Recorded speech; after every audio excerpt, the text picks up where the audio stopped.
Hi, I'm Robin. And I'm Chris. Together we're the Gen X couple.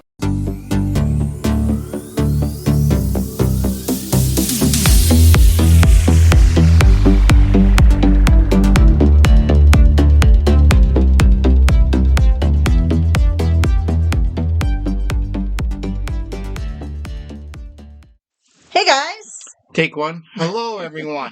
I know it's been a minute since we covered the year 1965 and 1966, but if you read the title of today's episode, you've probably already guessed that today we're going to talk about the year 1967.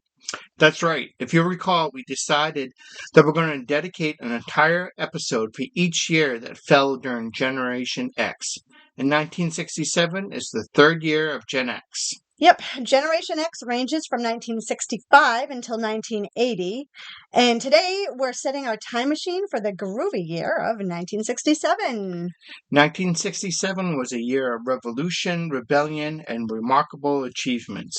The Beatles ruled the airwaves, Hollywood delivered some unforgettable movies, and television was entering a golden age. Meanwhile, the world was changing rapidly. Civil rights movements, the Vietnam War protests, and some space exploration were making headlines. Oh, and let's not forget the Summer of Love. Before we dive into pop culture, let's set the scene. The world in 1967 was full of major events that shaped history. Here's what was going on. The Vietnam War was at its height, sparking protests worldwide. The anti-war movement was gaining momentum, especially among young people, with massive demonstrations across the United States. In civil rights news, Thurgood Marshall became the first African-American Supreme Court justice, and interracial marriage bans were struck down in the landmark Loving versus Virginia case. NASA was making strides toward the moon, but the year started on a tragic note with the Apollo 1 disaster. That was before my time. What happened? Did it explode? Yes. Apollo 1. Was that a movie? Yep. I didn't see it because I wasn't interested enough. I had this written down, but then I didn't explain it. And for the people out there, thank you for knowing, because I would have probably had to pause it and then go Google it and then come back and done a take two. Moving on a lighter note, the world's first successful heart transplant was performed in South Africa by Dr. Christian Barnard. The first ATM was installed in London, finally a way to get cash without dealing with a bank teller. And Rolling Stone magazine published its first issue featuring John Lennon on the cover. A year of progress, turmoil, and change. But for now, let's move on to something a little more fun. Entertainment. All right, music lovers. 1967 was a huge year for rock, pop, and soul. Some of the greatest songs ever recorded hit the charts this year. Here are some of the biggest hits. I hope you pronounce all these correctly, but I'll be here if you don't. To Sir, With Love, Lulu. The Letter, The Box Tops. Ode to Billy Joe, Bobby Gentry. Windy, The Association. I don't know any of those songs. Yeah, I'm a Believer, The Monkees. Okay, that one I know. My favorite. Light My Fire, The Doors. All right. Now we're talking. These are songs I know. Penny Lane, The Beatles. Okay, I know that. Good song. Happy Together. Mm-hmm. The Turtles. Mm-hmm. R-E-S-P-E-C-T. Aretha Franklin. That's right. The Queen. And All You Need Is Love, The Beatles. And let's not forget about Sgt. Pepper's Lonely Heart Club Band, the groundbreaking album from the Beatles that completely changed the music industry. Psychedelic rock was taking over, Motown was thriving, and the soul music was making waves. Mm-hmm. Hollywood had... Why does this all say Chris? Why do I have you listed for all this stuff? I know. Hey, I'm interrupting because you're not going to be able to pronounce some of these words. Actually, maybe I should let you go and see what you pronounce and what you don't pronounce. Let's try it. Hollywood had an incredible year in 1967, bringing us some iconic films that are still celebrated today. Here were some of the biggest movies. I'm looking at the list right now. I've seen 0 of these. The Graduate, a coming-of-age classic starring Dustin Hoffman and the unforgettable line, Mrs. Robinson, you're trying to seduce me. Oh, I've heard that, but I've never seen the movie, Me nor either. will I ever see it, probably. So. I haven't seen it.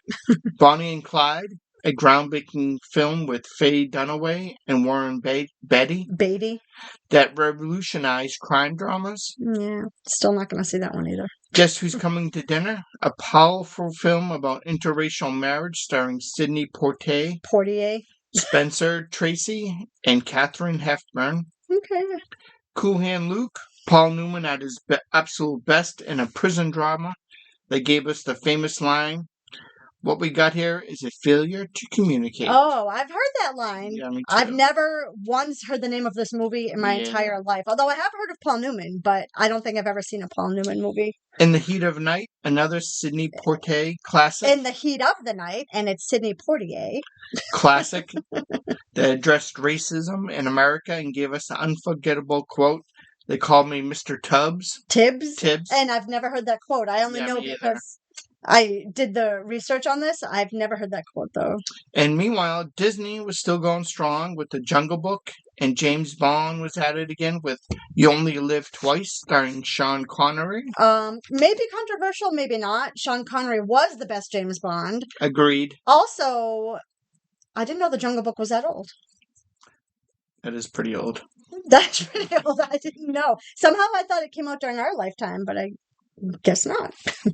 Television was having a moment in 1967 with some of the most beloved shows of all time gracing our screen. This is like a super Chris-centric episode. I know. We're hearing a lot from you. I'm the one that wrote down the notes and stuff, and I just put Chris's name next to everything. So sorry, guys. That's why I'm trying to chime in and interrupt. Here's some of those top shows that people were turning into. Tuning into! Not turning into. The Andy Griffin Show. Love it. I don't think I've ever seen an episode. Gunsmoke. I haven't seen it. Me neither. The Lucy Show. Classic. Is that I Love Lucy? Or did she have... Was it a spin-off? I wonder. Actually, we should have researched this. I don't know. I've seen the original I Love Lucy. Bonanza. Yeah, never seen that Never seen it. Mission Impossible. No. Oh, my dad loved that one. I think my aunt Karen, who we call KK, she liked all these shows. Yeah. She probably still watches them in reruns somewhere, like on TV Land. Star Trek. This is an original series, still relatively new, and sci-fi fans were boldly going where no man had gone before. And I have proudly never seen an episode of Star Trek, and at this point, I'm not going to. It was kind of like when I was a kid, you either picked Star Trek or Star Wars. I jumped on the Star Wars bandwagon, so I'm not watching Star Trek. And the old Batman with Adam West. Oh yeah, in tights. Yeah, I remember that. I remember there used to be reruns before school when I was a kid of that show. Yep. The Beverly Hillbillies. Yeah, I never saw that one. That was on in the morning too. Yeah, I didn't watch it. Bewitched. Oh, I've seen Bewitched many times. Yes. And I Dream of Jeannie. I've seen that one many times too. But that was also another one. Both of those were like in the morning right shows. Before school. When we were kids, there were no cartoons except for Saturdays. Unless you found a random episode of Scooby-Doo or something. Yeah. There were no cartoons, so we had to watch all these old shows. That's what was on, like in the mornings before school, when we came home from school. Yeah. It was the Brady Bunch, actually, after school. Yeah. But yeah, that's how we got to see all those old shows. And these shows weren't just entertainment, they were cultural touchstones that brought families together in front of the TV every night. All right, so now let's get into some of the weird, wonderful, and groovy facts from 1967. It was the year of the Summer of Love. Thousands of people gathered in San Francisco's Haight-Ashbury district to celebrate peace, love, and music. If I ever had to pick a time that I wished I had been alive for, it would have been that. It must have been so cool to be alive during that time. Anyway, Dr. James Bedford became the first person to be cryogenically frozen. As of today, he's still on ice. The first Super Bowl was played between the Green Bay Packers and the Kansas City Chiefs. Green Bay won. If you just heard that weird sound, that was my phone. I forgot to turn the volume off. Oops. The cost of a brand new Ford Mustang was around $2,500, and I think we should all cry together about that one. The cost of a movie ticket was $1.25, and I think I already said this, but the first issue of Rolling Stone magazine hit the stands. Do they still make that? I don't even know if that's still a thing. Do they still print magazines? I know they print, like, the National Enquirer and stuff, because I see it when I check out at the grocery store, but I don't know about magazines. And here's a fun fact. The term hippie was becoming mainstream in 1967 thanks to the counterculture movement. So if you were wearing tie-dye and dancing barefoot in a park, you were officially part of history. And if you were born in 1967, here's a throwback to the most popular baby names of the year. For boys, it was Michael, David, James, John, and Robert. And top girl names were Lisa, Kimberly, Michelle, Mary, and Susan. So if you have one of these names, congratulations, you were officially trending in 1967. So the text was from the library, and we have a hold at the library, and it says we have 48 hours to pick it up. Since when are there time limits? Or maybe they texted one time already and I missed it. But we have a hold at the library. I hope it's one of my books, actually, because I'm expecting several. Oh, it might be. It might be my Key West Food Critic. It's a cozy mystery series. I've been waiting for her new book for like 2 months from the library. Anyway, so we're almost done. But yeah, we're pretty much done. So that was 1967. It was a year of music, movies, cultural revolutions, and historical milestones. Whether you remember it firsthand or you're just discovering it now, there's no denying that it was a pivotal moment in history. So thanks for joining us on this journey through time. If you enjoyed this episode, don't forget to subscribe, leave a review, and share it with your friend.